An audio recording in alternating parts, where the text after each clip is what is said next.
guests on the line. When you are ready to begin the presentation, press the Start Broadcast. Hi everybody, this is Margot Ackerman and I'm doing a short webinar to let you know about the July 2016 point-in-time count. So quickly I'm going to give an overview of the point-in-time count, talk a little bit about how we execute the count in the city and in the counties, and then talk about the point-in-time survey. This webinar is geared towards outreach workers who are going out in Richmond City as well as in some of the localities to help introduce them to the survey and let them know what to expect. So the point-in-time count is a one-day count of sheltered and unsheltered people experiencing homelessness in our community. So what outreach workers are going to be doing is mainly focusing on looking for people who are unsheltered, living on the streets, someplace outdoors. The Department of Housing and Urban Development requires a count once a year, but we do one twice a year because we know that the people who are homeless in our community are a little bit different in the winter versus the summer. One big difference between the winter and the summer counts is that in the summer we tend to find more people who are staying outdoors because the cold weather shelter isn't open during the summer. This will be our 10th summer count, and we use the results to estimate the number of people experiencing homelessness in our community, as well as for programming, planning, and funding applications. We consider people homeless who are staying in emergency shelters, transitional housing, safe haven, domestic violence shelters, as well as people who are staying outdoors or in other places unfit for human habitation. So maybe in a car, in a campsite, under a bridge. So for this year's count, or for this summer's count, we care about where someone will sleep on the night of July 20th, 2016. So most of you know that most of the activities of the account will occur on Thursday, July 21st, but we're really focused on counting and surveying people who slept outdoors on the night of July 20th, that Wednesday. So that's the actual night of the count, even though we're surveying people the day or two after that. We do survey some people who are not currently homeless, especially at St. Paul's, and we use this information to look at risk factors for homelessness. So in the city, the main components of the count are St. Paul's Episcopal Church, where there's a large lunch program on Thursdays, other congregational lunch programs, First Baptist dinner program, local shelter providers, and Richmond Street Outreach.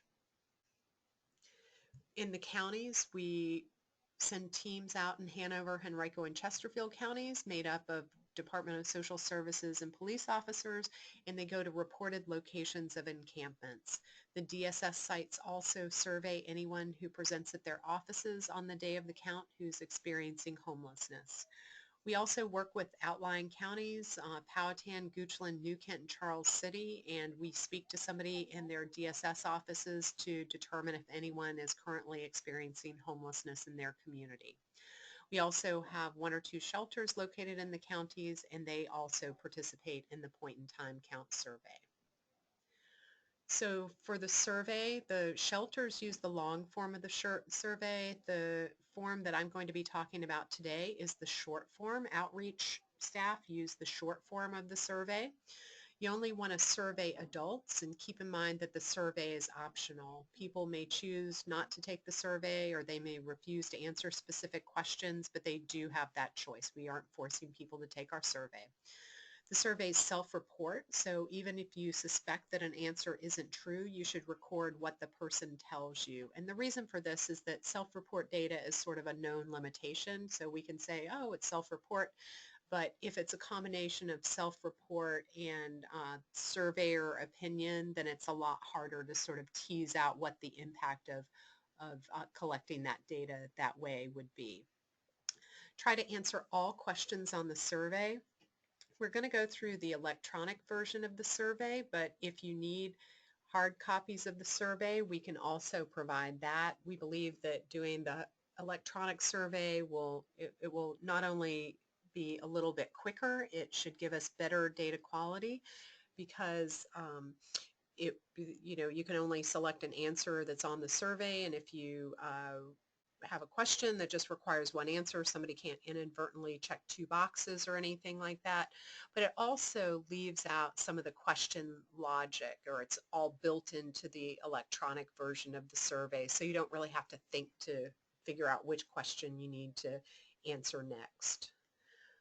So as I said, we're piloting electronic surveys this summer to see whether it's a viable way to collect data for the point-in-time count. I don't know if anybody has ever walked past my office and seen how much paper I have, but it's a lot.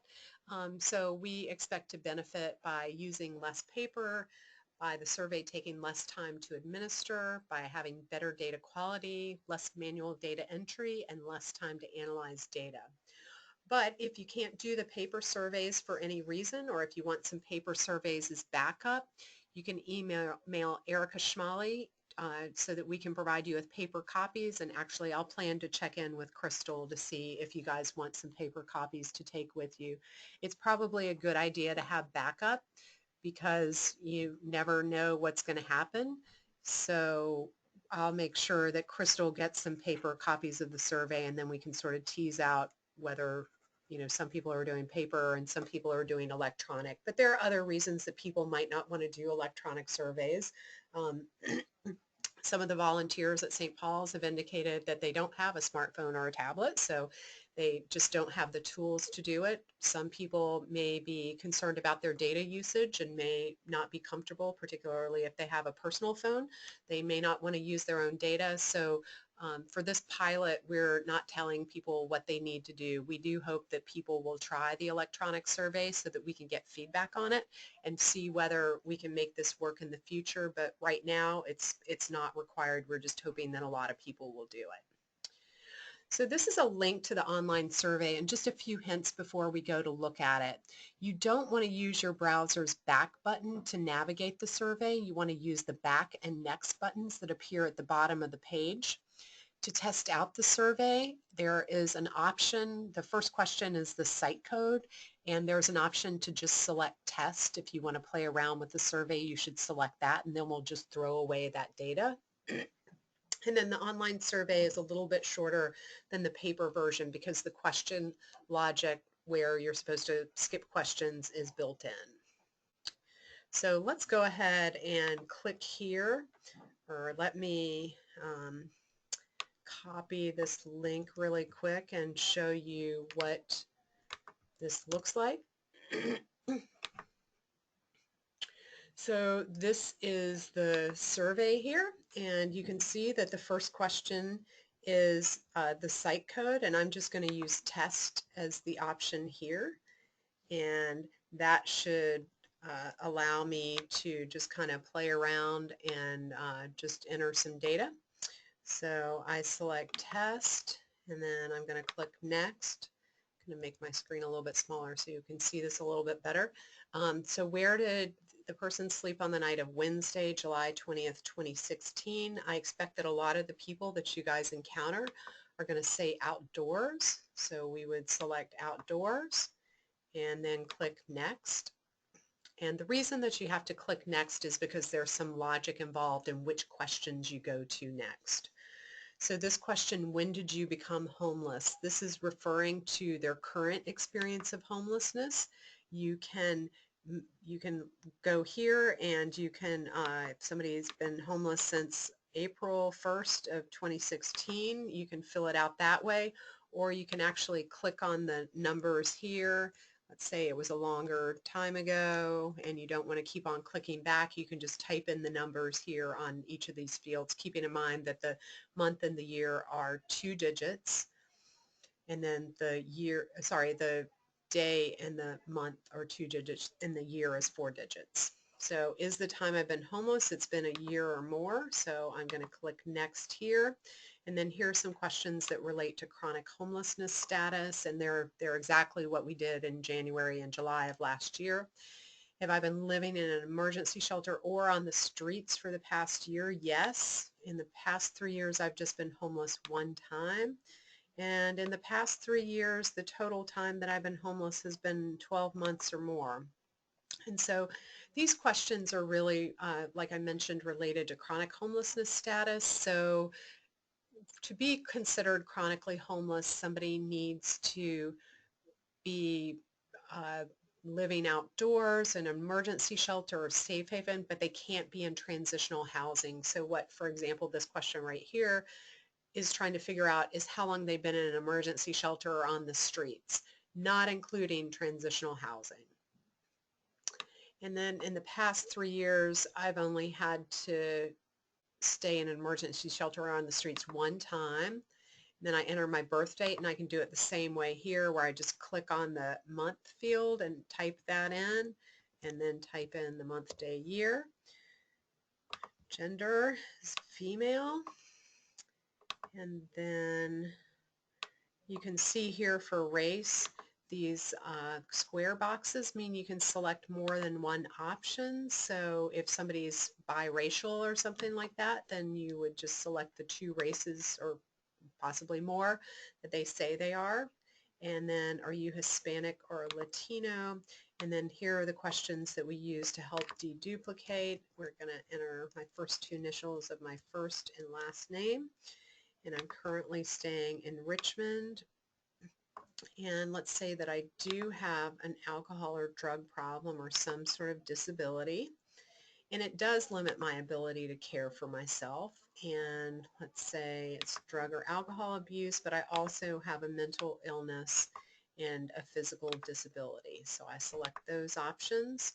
And then let's say I do have kids under the age of 18, but none of them are staying with me. So I select none there. And I have served in the military. And the reason I'm answering yes to all these questions is to show you the questions that you get when you select yes. If we select no to this military question, then we're not going to get this next question, which deals with what kind of discharge I received. So I got an honorable discharge. I do panhandle for money, and I have experienced domestic violence. And then these questions right here are for the people who are administering the survey to gather some feedback about collecting data this way. So I did this survey on my laptop, and I have participated in a point in time count before. So these are questions for me, not for the person that you're actually surveying. I didn't run into any problems with the electronic survey today, but we would want to know if people did. And I think it's pretty easy to use. So I'm going to select that it's easy, no problems, as opposed to difficult with many problems. And the client didn't seem to be bothered by the fact that I was doing an electronic survey. I know that that is one thing that, we want to make sure that we're not scaring people off by using the electronic version of the survey. So getting feedback about how clients react is, I think, an important part of trying to decide whether this will work for our community. So then I just click submit here, and I'm done with the survey. When I'm ready to do another, I can click submit another response, or I can just go back to the link and then start all over again. So that is about it. Let me just move things around on my screen so that we can get back to where we are. But a couple things to consider are that you do need internet access to be able to administer the survey electronically. So if you are not going to have internet access, or maybe your plan doesn't cover it, then you may not be able to do the survey electronically. It can be administered on a computer, a laptop or desktop, a tablet, or a smartphone. And then at the beginning of the survey, and this is going to be added to the questions, the person filling it out will be asked about whether the survey is being administered by a staff member, a volunteer, or self-administered. And what that question is going to do, if it's administered by staff or volunteer, then it's going to make those questions at the end about your experience with the survey show up. If it's self-administered, say at a shelter or something like that, then they will not get a copy of those questions. So that will be added. The survey is going to be completely done and ready to go on Monday, but I know you guys won't be starting until later in the week, but that is when everything will be finalized. And then I think I mentioned about the date fields, how you can type over the existing number with the month, date, year. And then there aren't that many required fields on the survey, but the site code is required, and where the person will spend the night of the point in time count is required, because we need that to figure out whether they actually meet our definition of homelessness.